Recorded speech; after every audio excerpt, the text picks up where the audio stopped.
Hello medicos, welcome to the channel. और आज हम बहुत ज़्यादा इंपॉर्टेंट टॉपिक को समझने वाले हैं जिसका नाम है एंटीजन एंटीबॉडी रिएक्शन। ये टॉपिक बहुत ज़्यादा इंपॉर्टेंट है क्योंकि हर साल इससे एक ना एक क्वेश्चन आ जाता है और कॉम्पिटिटिव एग्ज़ाम के हिसाब से भी ये बहुत इंपॉर्टेंट है। ठीक है, तो आज हम एंटीजन एंटीबॉडी रिएक्शन को कंप्लीट डिटेल में समझेंगे, उसके टाइप्स, प्रिंसिपल और मैकेनिज्म एग्जाम्पल के साथ। ठीक है, तो चलो स्टार्ट करते हैं। सबसे पहले समझते हैं कि एंटीजन और एंटीबॉडी एक्चुअल में होते क्या है। ठीक है, तो एंटीजन क्या होता है? एंटीजन वह फॉरेन सब्सटेंस होता है जो बॉडी में एंटर होने पर इम्यून सिस्टम को एंटीबॉडी प्रोड्यूस करने के लिए स्टिमुलेट करते हैं। मतलब ऐसा कोई भी पार्टिकल, फॉरेन सब्सटेंस जो बॉडी के अंदर जाने पर इम्यून सिस्टम को स्टिमुलेट करे कि वो एंटीबॉडी को प्रोड्यूस करे, उसको हम एंटीजन बोलते हैं। अब एंटीजन के टाइप समझ लेते हैं कौन से हो सकते हैं। बैक्टीरिया हो सकता है, वायरस हो सकते हैं, टॉक्सिन्स हो सकते हैं, फंगई हो सकते हैं, पैरासाइट्स हो सकते हैं या फिर फॉरेन प्रोटीन्स भी हो सकते हैं। ठीक है, एंटीजन जो होते हैं इनके ऊपर स्पेशल रीजन होते हैं जिनको एपिटोप कहते हैं। ठीक है, मतलब एंटीजन के ऊपर जो साइड जिससे वो एंटीबॉडी से जाके जुड़ता है ना, उसको एपिटोप बोलते हैं। ठीक है, अब एंटीबॉडी क्या होती है? एंटीबॉडी समझ लेते हैं। एंटीबॉडी एक स्पेशल प्रोटीन होते हैं जो immune system plasma cell produce करता है। इनको इम्यूनोग्लोबुलिन भी कहते हैं। मतलब जो एंटीबॉडी होते हैं ना, वो बेसिकली प्रोटीन होता है और वो इम्यून सिस्टम के द्वारा प्रोड्यूस किए जाते हैं। ठीक है, एंटीबॉडी का मेन काम होता है एंटीजन को रिकॉग्नाइज करना, पहचानना, उसके साथ बाइंड करना और उसको न्यूट्रलाइज या फिर डिस्ट्रॉय करना। ठीक है, अगर मैं आपको आसान भाषा में समझाऊँ तो आप एंटीजन को टेररिस्ट, आतंकवादी समझ सकते हो और जो एंटीबॉडी है उसको आर्मी की तरह समझ सकते हो। मतलब अगर कोई भी टेररिस्ट आएगा तो फिर आर्मी उसको मारेगी, है ना। अब समझना, हर एंटीबॉडी जो होती है वो स्पेसिफिक होती है। मतलब एक एंटीबॉडी हर एंटीजन के साथ रिएक्शन नहीं करती है, सिर्फ स्पेसिफिक एंटीजन के साथ ही रिएक्शन करती है। ये जो एंटीजन एंटीबॉडी रिएक्शन होता है ये लॉक एंड की मैकेनिज्म पे काम करता है। मतलब एक एंटीजन के लिए एक टाइप की ही एंटीबॉडी होगी। ठीक है, ये रिवर्सिबल होती है, मतलब अगर रिएक्शन हो गई है तो रिवर्स भी हो सकती है। ठीक है, ये नॉन कोवेलेंट फोर्सेस पर बेस्ड होती है। जो इनकी बॉन्डिंग होती है ना एंटीजन एंटीबॉडी रिएक्शन की, वो बहुत वीक भी होती है। कौन से बाइंडिंग फोर्स यूज़ हो सकते हैं? Hydrogen bond, electrostatic forces, van der Waals forces, hydrophobic interactions. ठीक है, अब एंटीजन एंटीबॉडी रिएक्शन का प्रिंसिपल समझते हैं। देखो ध्यान से समझना, बहुत सिंपल होता है। जब स्पेसिफिक एंटीबॉडी अपने स्पेसिफिक एंटीजन के कांटेक्ट में आती है, दोनों रिएक्शन करते हैं और एंटीजन एंटीबॉडी कॉम्प्लेक्स बनाते हैं। ठीक है, इस रिएक्शन में दो इंपॉर्टेंट कॉन्सेप्ट होते हैं। एक होता है एफिनिटी और एक होता है एविडिटी। अब एफिनिटी क्या होता है, बहुत आसानी समझोगे। जो एक एंटीजन और एंटीबॉडी के बीच में जो बाइंडिंग हुई है उसकी वो कितनी स्ट्रांग है, कितनी ज़्यादा स्ट्रांग होती है, वो एफिनिटी बताता है। और जो बाइंडिंग की ओवरऑल स्ट्रेंथ है, यानी मल्टीपल बाइंडिंग की ओवरऑल जो स्ट्रेंथ होगी, वो एविडिटी कहलाएगी। ठीक है, मैं आपको डेफिनेशन लिख देता हूँ, डेफिनेशन एक बार पढ़ लेना। ठीक है ना।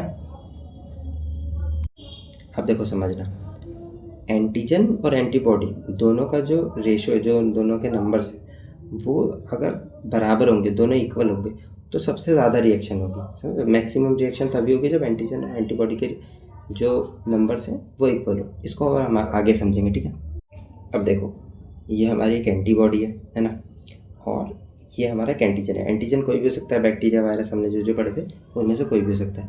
अब ये जो एंटीजन है और ये जो एंटीबॉडी है, ये दोनों जब कॉन्टेक्ट में आएंगे तो ये रिएक्शन करेंगे और एंटीजन एंटीबॉडी कॉम्प्लेक्स बनाएंगे। बस इतनी ही है एंटीजन एंटीबॉडी रिएक्शन। ठीक है, अब समझो इनकी प्रॉपर्टीज़ क्या होगी एंटीजन एंटीबॉडी रिएक्शन की। ये रिवर्सिबल रिएक्शन होगी और स्पेसिफिक होती है ना। ठीक है, अब जो ये एंटीबॉडी है, ये जिस साइड से एंटीजन से जुड़ेगी वो कहलाएगा पैराटोप, और एंटीजन जिस साइड से एंटीबॉडी से जुड़ेगा वो कहलाएगा एपिटोप। ठीक है, जो टर्म है वो याद रखना। अब इस रिएक्शन का रोल क्या है? इम्यूनिटी डेवलपमेंट होती है इससे, हाइपर सेंसिटिविटी में टिश्यू इंजरी होती है वो पता चल जाए, मतलब कोई पैथोजन है उसका आइडेंटिफिकेशन में यूज़ होता है, या फिर एंटीजन के आइडेंटिफिकेशन के लिए यूज़ होता है। ठीक है ना। अब हम इसके टाइप समझते हैं। एंटीजन एंटीबॉडी रिएक्शन के कितने टाइप्स होते हैं? तो एक होता है प्रेसिपिटेशन रिएक्शन, दूसरा है इम्यूनो डिफ्यूजन, तीसरा है agglutination reaction, complement fixation, ELISA और न्यूट्रलाइजेशन, इतने टाइप्स होते हैं। अब हम सबसे पहले प्रेसिपिटेशन रिएक्शन को समझेंगे, ठीक है। प्रेसिपिटेशन रिएक्शन, जब सॉल्यूबल एंटीजन और सॉल्यूबल एंटीबॉडी रिएक्ट करते हैं तो इनसॉल्यूबल प्रेसिपिटेट फॉर्म होता है ना। जब सॉल्यूबल एंटीजन और सॉल्यूबल एंटीबॉडी आपस में रिएक्शन करेंगे तो इनसॉल्यूबल प्रेसिपिटेट फॉर्म होगा। इसका प्रिंसिपल समझ लो, ऑप्टिमल एंटीजन एंटीबॉडी रेशियो पे लैटिस फॉर्मेशन होता है और विजिबल प्रेसिपिटेट बन जाते हैं, ठीक है। अगर ये सॉल्यूबल एंटीजन है और इसके साथ स्पेसिफिक एंटीबॉडी जुड़ी इलेक्ट्रोलाइट की प्रेजेंस में और ऑप्टिमम टेम्परेचर की प्रेजेंस में प्रेसिपिटेट फॉर्म होते हैं जो कि सेटल हो जाते हैं नीचे, है ना। जो भी सॉल्यूशन होगा उन पर नीचे सेटल हो जाएंगे। जैसे पानी में अगर अपन पत्थर या कंकड़ डालते हैं तो वो नीचे कैसे बैठ जाता है, उस हिसाब से, ठीक है। और अगर ये सेटल नहीं होंगे, इसकी जगह ये फ्लोट करेंगे, तैरेंगे, तो उसको हम फ्लॉक्यूलेशन बोलेंगे, है ना, ठीक है। अब प्रेसिपिटेशन रिएक्शन में जोन फिनोमिनॉन होता है, वो भी बहुत आसान है, आपको समझाता हूँ। विजिबल रिएक्शन तभी होगी, ये जोन फिनोमिनन क्या होता है कि विजिबल रिएक्शन तभी होगी जब एंटीजन एंटीबॉडी का रेशियो जो है वो बराबर होगा। इसके अंदर तीन मतलब आते हैं टर्म्स। एक होगा प्रोजोन, प्रोजोन मतलब एंटीबॉडी के नंबर बहुत ज़्यादा हैं और एंटीबॉडी के नंबर कम है, तो फिर वीक रिएक्शन होगी या फिर इनविजिबल हो जाएगी, ना। फिर जोन ऑफ इक्विवेलेंस होता है, उसके अंदर दोनों के जो मतलब एंटीजन और एंटीबॉडी दोनों का जो रेशियो है, जो नंबर्स है वो सेम है, तो यहाँ पर सबसे ज़्यादा रिएक्शन होगी, मैक्सिमम रिएक्शन होगी। और पोस्ट जोन, यहाँ पे एंटीजन बहुत ज़्यादा हो जाएंगे, एंटीबॉडी कम होगी, तो यहाँ पर भी वीक रिएक्शन होगी, है ना। अब प्रेसिपिटेशन रिएक्शन के टाइप समझ लेते हैं। तो प्रेसिपिटेशन रिएक्शन के टाइप्स हैं रिंग टेस्ट, जिसमें वाइट रिंग फॉर्म होती है। फिर स्लाइड टेस्ट, जिसका एग्जाम्पल है VDRL, venereal disease research laboratory. फिर ट्यूब प्रेसिपिटेट रिएक्शन भी होती है, जो रिएक्शन मतलब बस ट्यूब में होती है तो उसको ट्यूब बोलते हैं। एनालॉजी समझते हैं, अब हम समझते हैं रिएक्शन होती कैसे, अगर आप समझना चाहो तो। जैसे दूध में अगर लेमन जूस डालेंगे, दूध के अंदर अगर अपन नींबू निचोड़ देंगे तो किस तरीके से ऐसे क्लम्स बन जाते हैं, दूध फट जाता है, वैसे ही एंटीजन और एंटीबॉडी जब कंबाइन होते हैं तो प्रेसिपिटेट बनते हैं, बिल्कुल वैसा ही, ठीक है। अब ये तो हो गया। अब हम समझेंगे सेकेंड टाइप, एग्लूटिनेशन रिएक्शन, ठीक है। तो एग्लूटिनेशन रिएक्शन जो होता है ये भी बहुत मतलब बहुत इंपॉर्टेंट टाइप है, इससे भी हर साल क्वेश्चन आ ही जाते हैं, ठीक है। एग्लूटिनेशन रिएक्शन, जब पार्टिकुलेट एंटीजन एंटीबॉडी के साथ रिएक्ट करता है तो विजिबल क्लम्स बनते हैं, है ना। यहाँ एंटीजन पार्टिकुलेट फॉर्म में होता है, जैसे RBC हो सकती है, बैक्टीरिया हो सकता है, फिर लेटेक्स पार्टिकल हो सकते हैं। इसका प्रिंसिपल अपन समझते हैं। प्रिंसिपल है एंटीबॉडी मल्टीपल पार्टिकल को क्रॉस लिंक कर देती है, जिसकी वजह से क्लम्स फॉर्म होते हैं, है ना। बहुत ईजी था, समझ गए। अब इसके भी टाइप्स होते हैं, ठीक है। पहला होता है डायरेक्ट एग्लूटिनेशन। डायरेक्ट एग्लूटिनेशन में जो एंटीजन होता है वो नेचुरली सेल्स पे प्रेजेंट होता है। इसके एग्जांपल में हो गया हमारा ब्लड ग्रुपिंग हो गया, या फिर विडाल टेस्ट जिसमें RBC के ऊपर एंटीजन प्रेजेंट होता है ना। फिर दूसरा है पैसिव एग्लूटिनेशन। पैसिव एग्लूटिनेशन में क्या होता है, जो सॉल्युबल एंटीजन होता है वो किसी कैरियर प्रोटीन या पार्टिकल पे अटैच किया जाता है, मतलब उसको अटैच किया जाता है, फिर रिएक्शन कराई जाती है। इसके बाद होता है तीसरा टाइप है रिवर्स पैसिव एग्लूटिनेशन। इसमें हम एंटीबॉडी को किसी पार्टिकल पर अटैच करते हैं जिससे हम एंटीजन को फाइंड करते हैं। फिर को एग्लूटिनेशन होता है, उसमें बैक्टीरिया मतलब कैरियर बैक्टीरिया यूज़ होता है। हीम एग्लूटिनेशन, नाम से समझ में आ रहा है कि RBC का यूज़ होता है इसमें। एग्लूटिनेशन रिएक्शन की इम्पोर्टेंस समझते हैं। ब्लड ग्रुपिंग डिटर्मिनेशन के लिए ब्लड ग्रुप में इसका यूज़ होता है। टाइफाइड के डायग्नोसिस में, विडाल टेस्ट में, प्रेगनेंसी के टेस्टिंग में, या फिर RH फैक्टर की टेस्टिंग, रूमेटॉइड आर्थराइटिस की टेस्टिंग में यूज़ होता है। अब थर्ड वाला जो टाइप है उसको समझेंगे हम, जो कि है कॉम्प्लीमेंट फिक्सेशन रिएक्शन, है ना। ये थोड़ा सा एडवांस रिएक्शन है। कॉम्प्लीमेंट जो होते हैं वो सीरम प्रोटीन का एक ग्रुप होता है जो एंटीबॉडी की हेल्प करता है ना।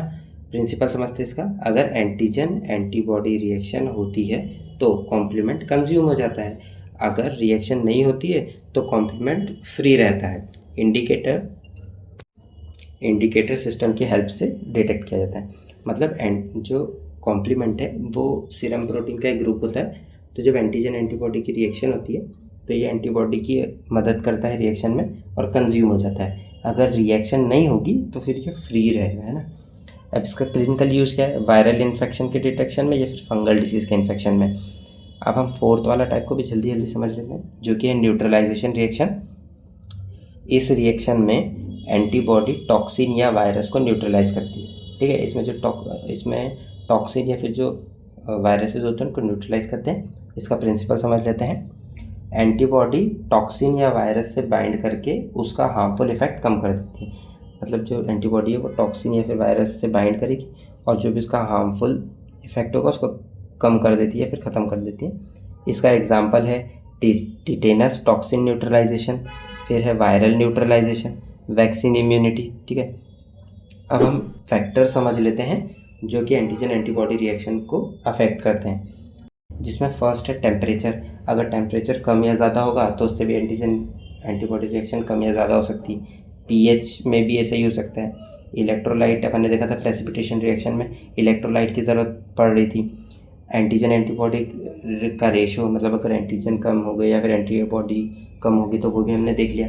फिर इंक्यूबेशन का जो टाइम है वो भी करता है कि अगर कम इंक्यूबेट किया तो फिर कम रिएक्शन होगी, ज़्यादा इंक्यूबेट कर दिया तो वो अलग, ठीक है ना। एप्लीकेशन क्या है, blood grouping, pregnancy test, HIV testing, covid testing, vaccine development, auto immune diagnosis, auto immune disease diagnosis, hormone ऐसे, या फिर ऑर्गन ट्रांसप्लांटेशन मैचिंग के लिए यूज़ होता है। एक बार फटाफट रिवीजन करते हैं पूरे वीडियो का। एंटीजन क्या है, फॉरेन सब्सटेंस है। एंटीबॉडी क्या है, प्रोटेक्टिव प्रोटीन है। बाइंडिंग हाईली स्पेसिफिक होती है। प्रिंसिपल क्या है इसका, लॉक एंड की मैकेनिज्म है। Major type precipitation, agglutination, complement fixation, neutralization, opsonization, है ना, ठीक है। तो आई होप आपको ये वीडियो पसंद आया हो, और अगर ये वीडियो पसंद आया तो वीडियो को लाइक करना, चैनल को सब्सक्राइब करना और अपने फ्रेंड्स में भी ये वीडियो शेयर कर देना।